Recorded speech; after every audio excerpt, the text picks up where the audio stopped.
Hello, welcome to the Q. It is Scenario 0, Global War 85, and it is the Soviet turn 2. Before we start, let's address some miscues from turn 1 on both the Soviet and U.S. I posted the Soviet turn yesterday, and today I just posted the U.S. turn 1.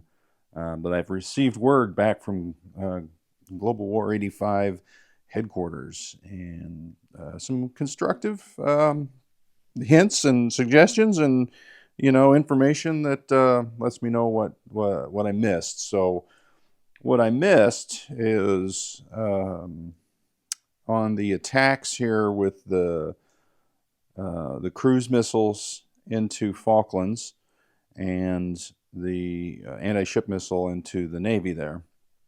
And the cruise missiles, the SAM does get to fire back at missiles because they have the technology of anti-missile defense up there. But what I missed was they actually defend at a 4. So they'll defend at a 4 against missiles, where at aircraft they defend at a 2. So I missed that part on the battle board. So the obvious thing would have been that SAM there to shoot at the 2 cruise missiles. Now, the dice I rolled, neither one was a hit anyway. So it's no effect on that battle, but that would have affected where I would have shot. Now, the same thing applies here. That anti-ship missile coming in, I did point out that the cruiser has that phalanx system if they're targeted, but it also has missile defense, and it can pair with 2 frigates with the anti-missile defense technology. So there should have been 3 anti-missile rolls against that anti-ship missile, and it was also at a 4, and right there's your cruiser, right there's your frigate. So it was here on the battle board, but it was not in the unit profiles, which kind of threw me for a little loop. So I did miss all the missile transactions. And then, of course, when the cruise missile fired, there's the SAM, but it would have fired back at a 4 instead of the 2. The dice didn't matter, so, and it was a miss anyway, so no big deal there. So those, a lot of missile mishaps there. The other mishap, well, and one thing I did miss, airfields can shoot cruise missiles, but shipyards can fire anti-ship missiles, so that's interesting too. On the collect income, I got all their bonus money, but I didn't get their territory money. So the USA starts with 5, and the Soviets start with 2. So I added that to their income, which here's this purchase, and then I added 5 here to the US for turn 2. So hopefully that was everything that was missed or done incorrectly. And we'll move on here with turn 2. So with their purchase, the Soviets, they get their 2 free missiles, cruise missile and a ship missile. We're going to buy a regular infantry, 2 paramilitary infantry, 1 regular fighter, 1 SAM, and we're going to use our insurgent with our advisor and $2 extra to try and go after Colombia, because we need that coffee. All right, so let's do that first, because that is the first in order. So we do have the 3 dice. We get the free with the advisor, but we can buy up to 2 dice. So, and then again, it's 10 or higher. Failure. So that means the insurgent just goes back. I mean, he doesn't get placed in Colombia. So that leaves the USA free to use diplomacy with their advisor. So that'll be interesting to see who they go for. Because Colombia or Venezuela would be nice. Colombia was nice because it would be an opening to the Panama for the Soviets. So that's the extent of that. Let's do our attacks. We are going to use our 2 anti-ship missiles, and we're going to just try and do that again. Now we've got our 2 subs there, but I think we're going to fire one from the shipyard. You know, it doesn't matter. I was thinking of moving my fleet, but since I'm building that fighter that can scramble to help defend, we'll just use 2 from the attack subs, nuclear attack subs. So we'll fire 2 in there. They'll get their anti-missile defense.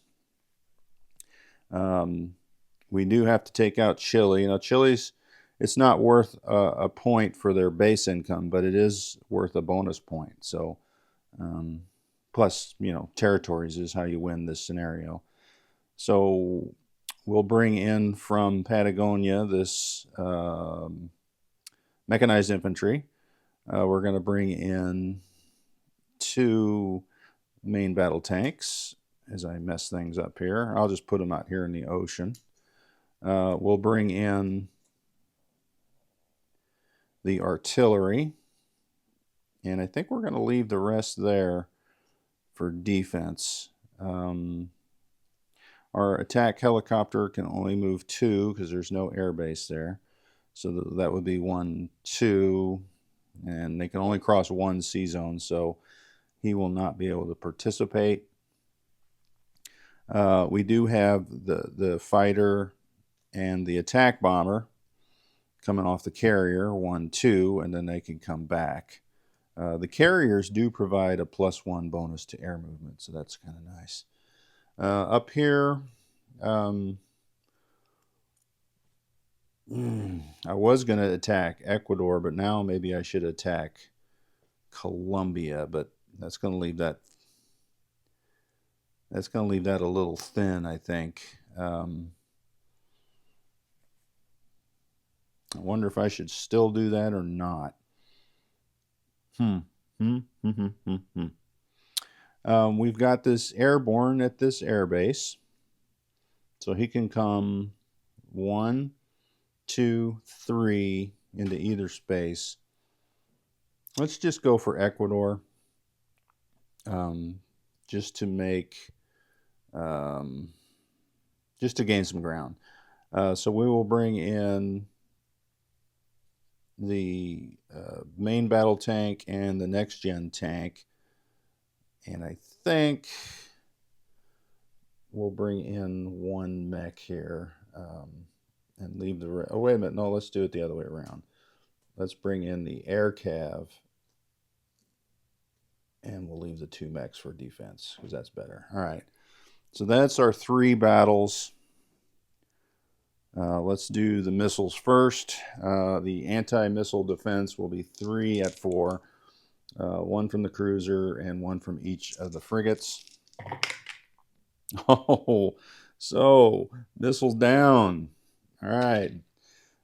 Not like the cruise missile attack on turn 1. All right, so the next round, we have the first strike from the artillery.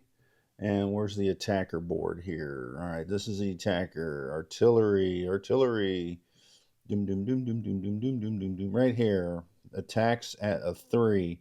Now we could use our chem. I think let's do that just so you can see how that works. So we're going to use our chemical attack here in Chile. So we get to roll 1 additional dice at 3. And let's just see what happens. All right, so the first dice means these guys are under the chemical effects. And if I'd have rolled a second 3, then that would have been a hit, so he would have been gone. So that means under the chemical effects, he's normally defending at a 4, so he's defending at a 3 now. So let's roll out our remaining attacks. Let's just start up here with our attack bomber. The fighter's at 6, attack bomber's at 7. So let's roll the 7 first. The fighter at 6. Of course, that's how it works. All right, so 2 main battle tanks are at 4, and the mechanized will be at a 3. So here's 2 at 4, and there's our hit. So that will fall to the Soviets here, and they get a defense roll because of the chemical. They're at 3. Oh, and it does get a hit. Boy, that's painful. That is painful. Well, we'll lose that that mech, I guess. What does the main battle tank defend at? So it's still a 4. So it attacks at 4, defends at 4. The mech defends a little higher, but attacks less. So we're on the offensive. So that's our plan here. All right. So, and these 2 aircraft will come back to the carrier, and we will set up shop there. All right. Last battle is here in Ecuador. I think it's the attack helicopter is boosting.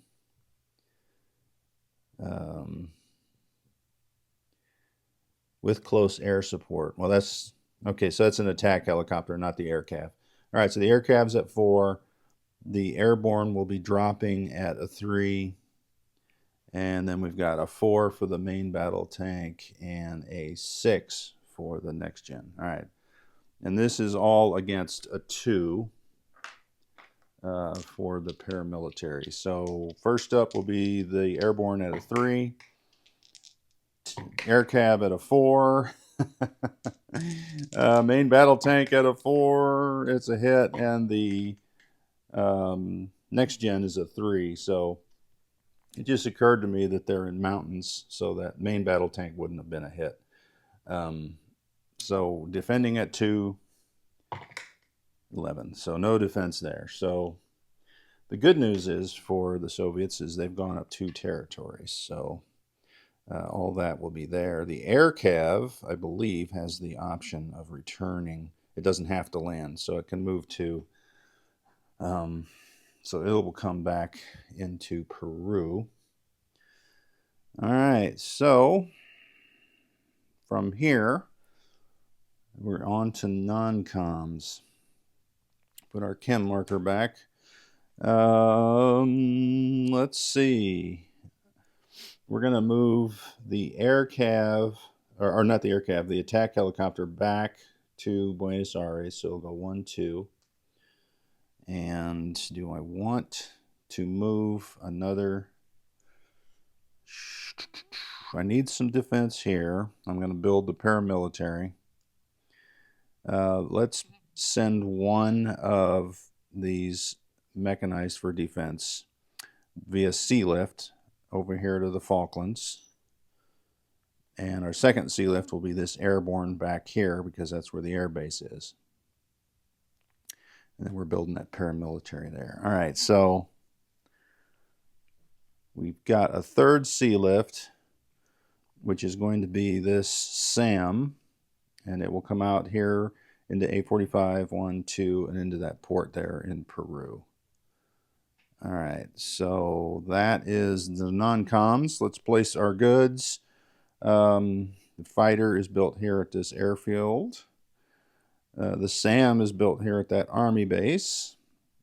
We've got an infantry built up here, or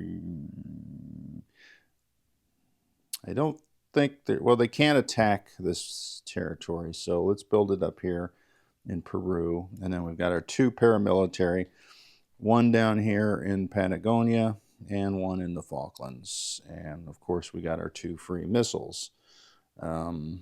So probably won't be a missile, sea missile, anti-ship missile attack next turn. So that is it for the Soviets. Let's collect their cash. So their base income is 2. They have a wartime bonus of 10. That's 12. Falklands 16. And now they have 1, 2, 3, 4, 5 other land zones. So that is 21 for next turn. So they're gaining some ground there on the income. All right, that's pretty much it for Soviet turn 2.